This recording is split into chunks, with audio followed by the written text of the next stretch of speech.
Gianna Crypto, where we keep you in the loop on all the latest trends and news on crypto and blockchain technology. Together, we're building a crypto movement that fights climate justice and economic empowerment. We have some very special guests on our show today. We have Savanna Crypto. They're actually based in Africa, and they're doing some great stuff on economic empowerment and bettering the lives of people in Africa. So today we have Nuno Andrade, Aman Khan, and Mark Stiller. So you can wave to everyone here. Hello. And on our show, we like asking our guests a special question first before we dive into everything. So our question is, what's the first word that comes to mind when you hear the word crypto, and why? Okay, I guess I'll go first. The first word that came to mind was future. I feel like crypto being something that has so much potential and something that's so involved in like technology, it could really be one of the main like factors in our future. It could be one of the main things that help us advance as a human race. And I feel like that's just kind of the word that came to mind when I think of crypto. I like that. Yeah, it's I think it's inevitable that we'll have crypto in our future, and it's up to the community of what direction that future goes and how we use crypto. And I really love what you're doing with crypto as your team. So I'm really excited to share what you're about to do. Aman, do you want to share your word and why?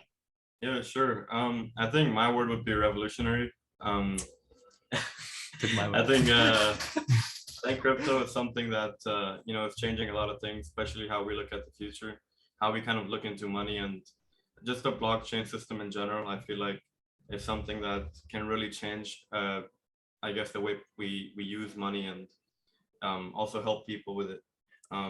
Yeah, I mean, I think it's something new, something that we can really work at, and And I think you're part of this revolution here to bring it in the right direction. Okay, Mark, do you have another word? Yeah, I guess a word could be just change, really. I think it's changing our financial systems. It's creating a new way for, us to send payments across to people. And not only that, it's changing how, we can do better for the world. And that's essentially what we're trying to do, taking advantage of the system just to, do as much good as we can. Yeah. That's so cool. I think it was somebody just on Twitter that was like, hey, Convincing Crypto, check out Savanna Crypto. You're doing similar stuff and you two should meet. So I think that's super cool that our community recognized that we have similar goals of using crypto for good. Yeah, so I want to ask, can you explain a little bit about your project and how you started Savanna Crypto? I can start us off. Okay. I think it was Mark's idea, and I guess we kind of brought it into a reality here, Mark and I. It was right after, I think, one of our school days, and we wanted to make something that would, not just be a project for us, but a project that could help, I guess, the community we have here in Africa. Mark's been here his whole life. I've been here for almost a decade. And so we know how the situation really is in Africa, and we know how to kind of help it. And we know what to help, not just, give money to different charities, but we know which charities to give the money to, and we know which ones would make the most use out of it. And so Savanna's there for, not just to help just people in general make money, but also, most importantly, our goal is to help Africa become a better place. And I mean, that's what we're trying to do here. Yeah, I guess a good background is Savanna started as a school project, actually. We're all students at Luanda International School here in Angola, and we're taking the IB, and a part of our diploma program is that we have to do a project called CAS, means Creativity Activity Service. And, Aman and I have been crypto heads for years now. And so, we wanted to implement our passion into this project and, want to keep it long term. Yeah, I think something that we all kind of have in common is we've all lived in Angola for like most of our lives. So I feel like we've been really exposed to like the human suffering and the injustices and the inequity in the third world. And I feel like being so immersed in that kind of instilled some altruistic values in us, where it's like we have to help these people that we've kind of seen as we've grown up, like suffering. I feel like being part of Gen Z as well, we've also been very interested in technology and kind of more modernized ways of funding like these certain projects. So I feel like this is a perfect combination of our want to do good and help our community and also stay in our own interests and keep our eyes focused on the future. That's really awesome. And I think as we get more minds from Gen Z and generations to come too, we'll get more and more innovation.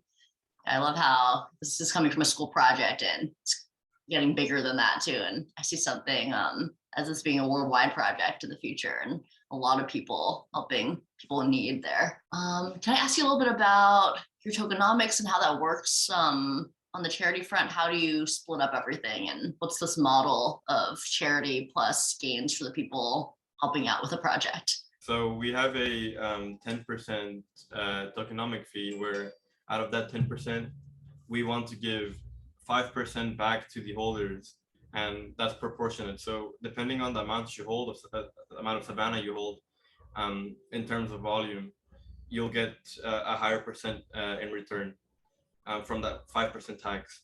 After that, the remaining 3% goes to charity, a wallet where we build up a charity amount, and every month or so we donate it to a charity in Africa that we think can have a really big impact on the communities around here. Then the remaining 1.2% goes to a marketing wallet, where we can pay off any investors that we need, pay off any marketing campaigns that we have, and just make sure that the Savanna community gets vetted in terms of giveaways, airdrops, giving back to our own community as well with that wallet. And that's one of our main goals, to be transparent and very, very engaging with our community. Lastly, the 0.8% goes back to the liquidity pool and just gets circulated around there to make sure that the LP is also moving. Nice. And this is a token on the Binance Smart Chain right now, right? Yeah. Yes.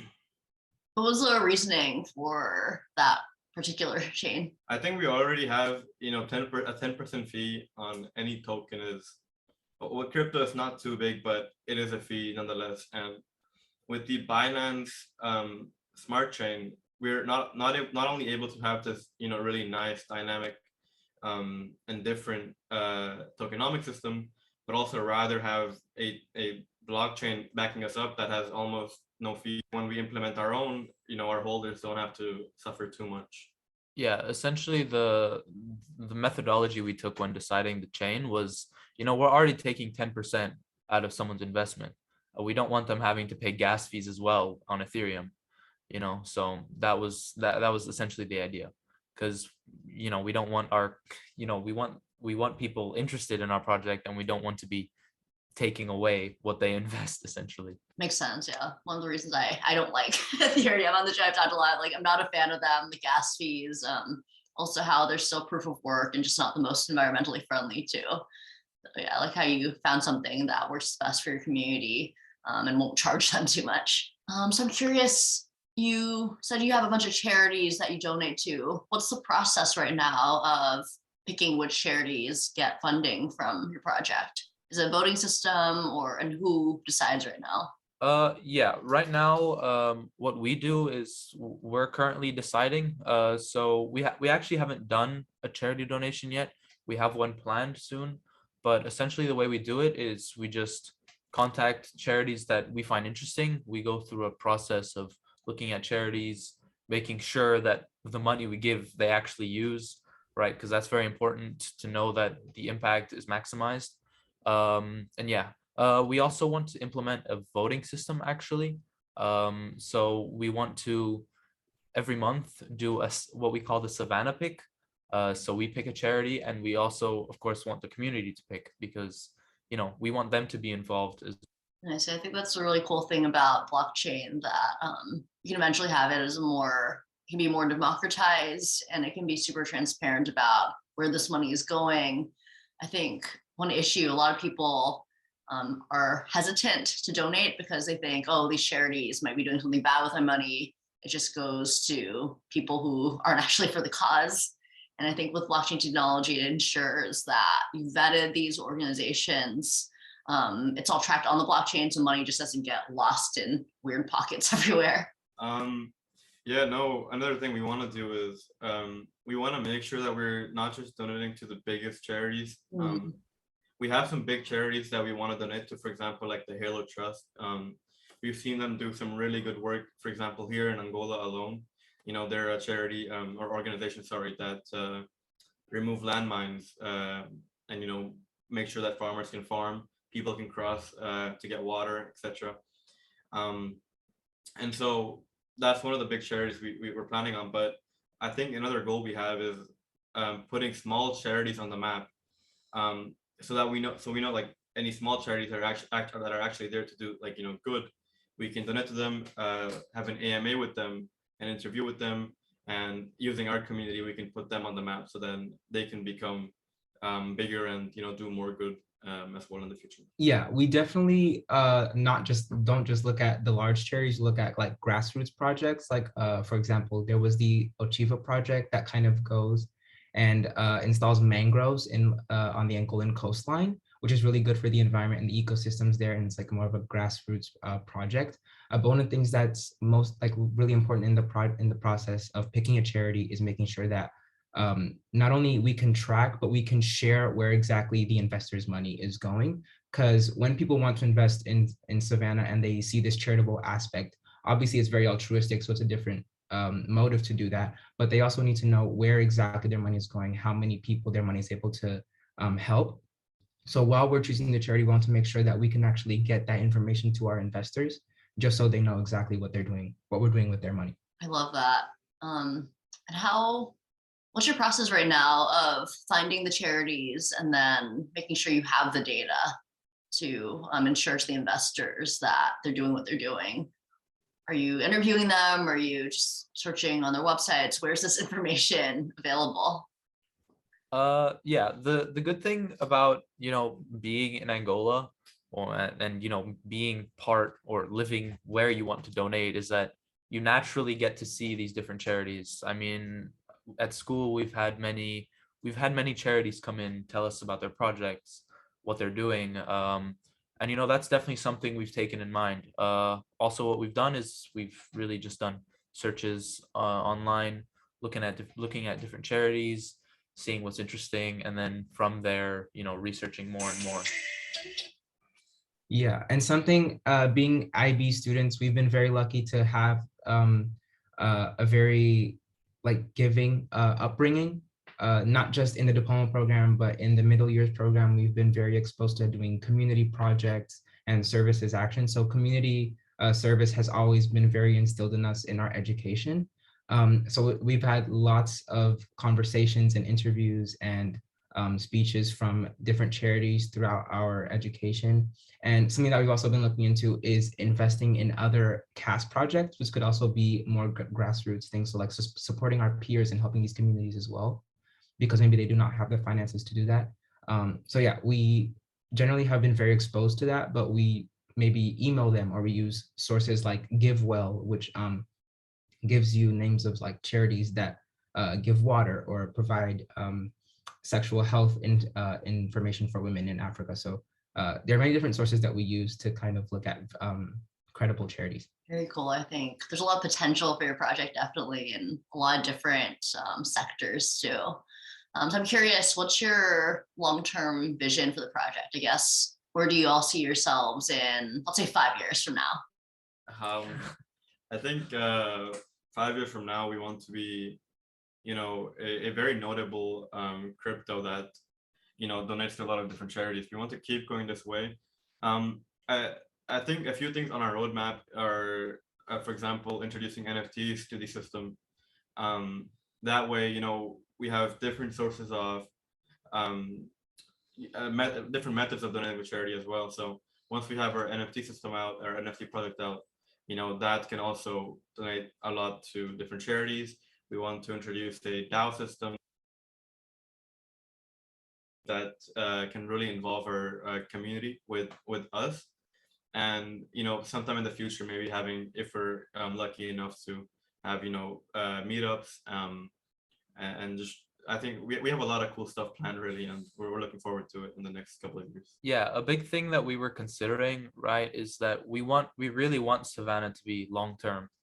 I mean, the only way you can make change is by being sustainable. If you do one donation and then you never do it again, that doesn't bring change, right? So if for many years to come, if we could do as many donations as we can, we hope to maximize change as much as we can, really.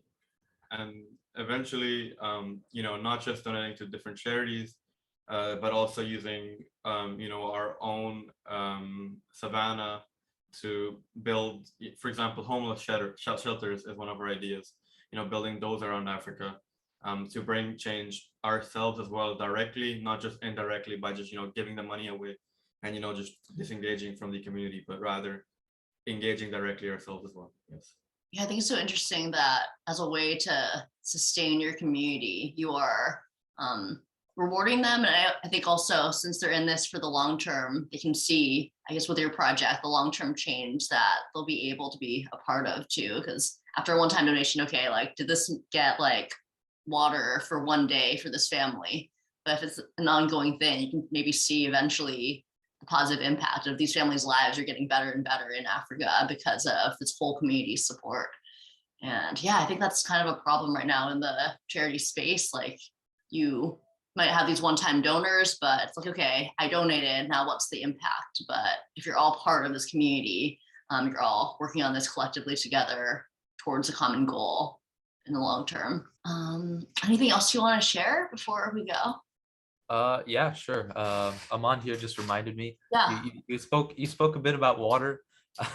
One of our partners actually is a charity called the Village Pump. It's a charity organization that is here in Angola through a individual company called Aguatec. And essentially what they do is they install these self kind of maintenance pumps, where you just link a filter hose to a body of water, any body of water, and you can pump it directly. And it has a filtration system in the pump that keeps it self-sustained for up to a year without any maintenance. So that was one of our, moving factors to keep this going. Wow, it's definitely a game changer. Yeah, it's very interesting technology. Yeah, so my last question do you want to share anything else? You unmuted. Oh, yes. I wanted to say, in terms of like the longevity of our business and our credibility, I feel like it's something that we point out is that we are different to other charitable organizations who donate, I guess, just because we are young people, we are eager to help, not just indirectly, but directly. And being in Angola allows us to really like personally see the change that we are trying to affect. So I feel like we as a business strive to do that. And for our holders, we feel like we have a duty to be the people on the ground who are actually, who not only donate, but make sure that the donations are being used properly. I absolutely love how you're young people, you're on the ground, you're actually in touch with all these grassroots organizations. There's a lot of people in the crypto space in general who are like, yeah, we want to do things in Africa. We don't know anyone in Africa yet, but we think this is a good thing to help Africa. But you're actually in Africa, you've lived there for either your whole life or like 10 years. So you're aware that these are real problems, you've seen them firsthand.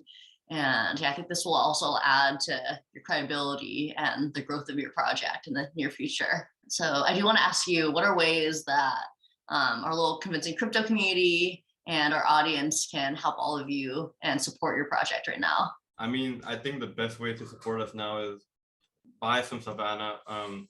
Honestly, you can go to our website, savanna.global. That's SAVANNA with 2 N's and global, and you can buy some Savanna there. Doesn't matter how much you buy. You can buy, $50, $30, doesn't matter. I think the smallest donations help, and they all add up at the end. And then from there, you can follow us on our social media, which is also all linked at our website. And I think that's the best way to support us. I think if, even if that's not possible, really just looking at our website, just reading, just essentially being engaged in our community, because, that's what we want. We want people coming together to do some good, And just being informed is, good for us as well. Even if you're sharing the post, our posts or social media website with your friends, liking that, helping, create some form of awareness, really. Even if you can't buy in Savanna, then that's also very helpful to us, and we really appreciate all of that. Yeah, just sharing what you know about Savanna and sharing with the community around you could be a massive help, because if you may not be able to buy some Savanna, maybe the people around you will. So yeah, those are the best ways to kind of support us. Definitely, and I'll link all of your info down below. I'll make a little sticker that'll pop up too with your Twitter and everything too, so that people can see it on the screen when I do the editing. Yeah, I'm super excited to help you grow too. And yeah, feel free to reach out again too if you want to share more updates on the show, because I think our audience will really love seeing something like this today. So thank you so much for being on the show. Feel free to reach out to them too. I'll have all their info down below. And yeah, I'm excited to see you next time. But that's it for us today. Feel free to like, subscribe, and comment your thoughts. Feel free to share this with your friends if you enjoy this content. And we'll see you next time, everyone. Bye.